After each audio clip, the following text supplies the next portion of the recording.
Hey everyone, it's Luke here from LT Gaming and welcome back to the channel. So here's a game you might remember, or more likely, one you missed entirely. Earth Analog launched a while back with some promising ideas, a lonely spaceflight adventure with a Newtonian flight model, ray-traced alien worlds and a strong sci-fi mystery. But let's be honest, it kind of came and went. At launch it was clunky, sparse and a little too quiet for its own good. Steam reviews hovered in the mixed zone and most people just moved on. But now it's back, and it's had a massive 2.0 update that doesn't just tweak a few things, it rewires the core gameplay.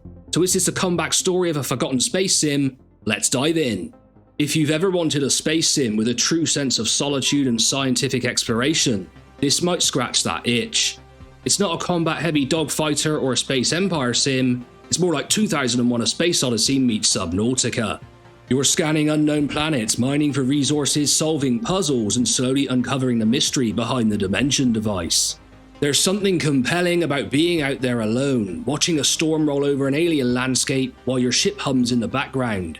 It won't be for everyone, but for those who want something quieter and more thoughtful, Earth Analog might finally be ready.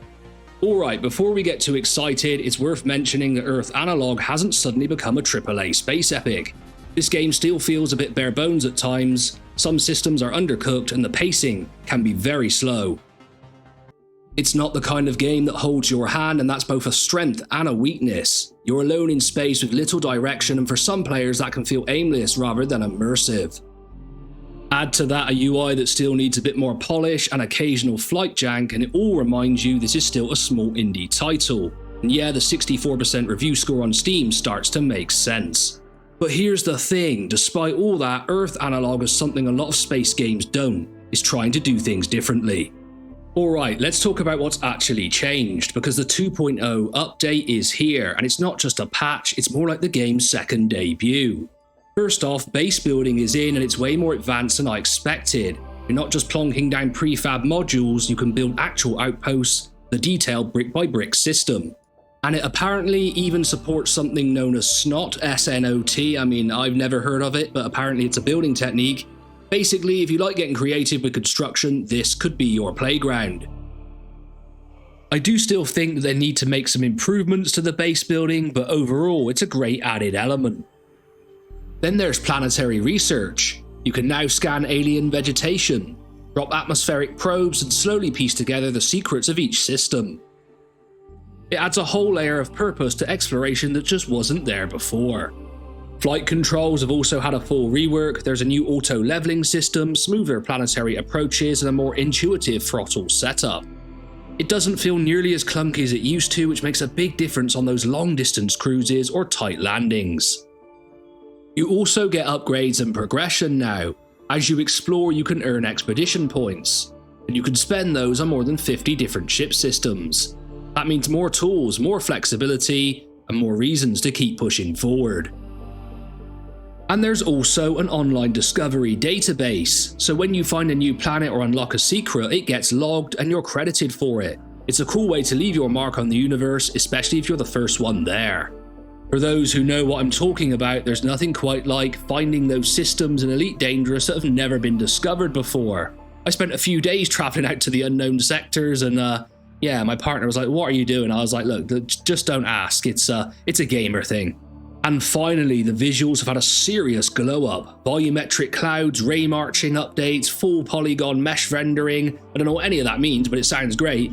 It just looks better across the board. Alien worlds feel more alive and the UI's been cleaned up too. That was a major complaint about the original, though I will say it's still a little clunky.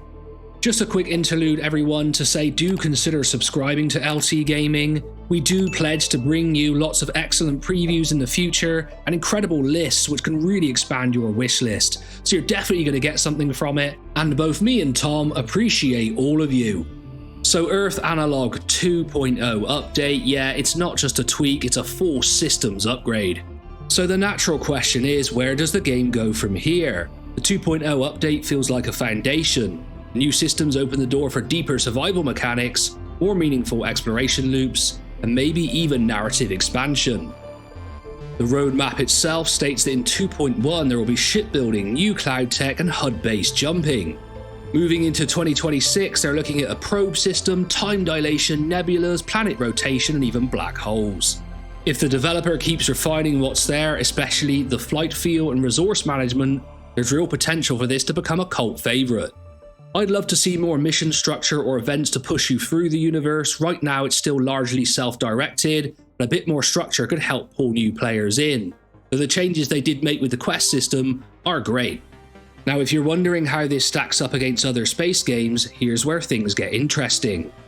X4 Foundations is all about grand-scale empire building and managing fleets, while Starfield tries to blend RPG systems with procedural space and just generally really annoys people.